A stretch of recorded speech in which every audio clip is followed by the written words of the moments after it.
ചേട്ടാ നിവിൻ പോളിയുടെ ഒരു സിനിമയിലെ ഒരു ഡയലോഗ് ഉണ്ടായിരുന്നു. കേരളത്തിലെ ആമ്പിള്ളേർക്ക് എന്തിനാടാ സിക്സ് പാക്ക്?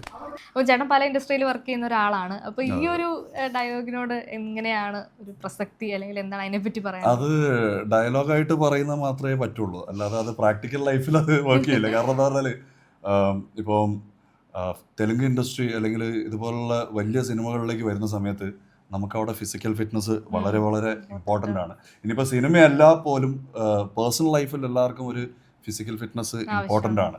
അപ്പോൾ അതൊരു നല്ലൊരു ഡയലോഗല്ല ശരിക്കും പറഞ്ഞു കഴിഞ്ഞാൽ. കാരണം ഈ പറഞ്ഞ പോലെ ബിഗ് ബോസ് കഴിഞ്ഞിട്ട് 92 ഡേയ്സ് കൊണ്ട് ഞാൻ ഫിസിക്കലി കംപ്ലീറ്റ് ആയിട്ട് ഒരു 115 കിലോ ഒക്കെ ആയിട്ട് ചക്ക കുഴഞ്ഞ പോലത്തെ പരുവത്തിലായിപ്പോയി.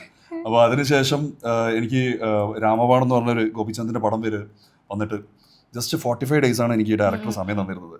അവരെന്നിട്ട് ആവശ്യപ്പെട്ട അത് തന്നെയാണ്, അതായത് നിങ്ങൾ ഫിസിക്കലി ഫിറ്റ് ആയാൽ മാത്രമേ നമുക്ക് ഈ ഒരു വില്ലൻ ക്യാരക്ടർ ചെയ്യാൻ പറ്റുള്ളൂ എന്നുള്ളൊരു സംഭവം പറഞ്ഞിട്ടുണ്ടായിരുന്നു. അങ്ങനെ ആ 45 ഡേയ്സ് കൊണ്ട് ഡയറക്ടർ ഉദ്ദേശിക്കുന്ന മസ്കുലാരിറ്റി ബോഡി ഉണ്ടാക്കിയിട്ടാണ് ഞാൻ ആ ഒരു പടം ചെയ്തത്. വലിയ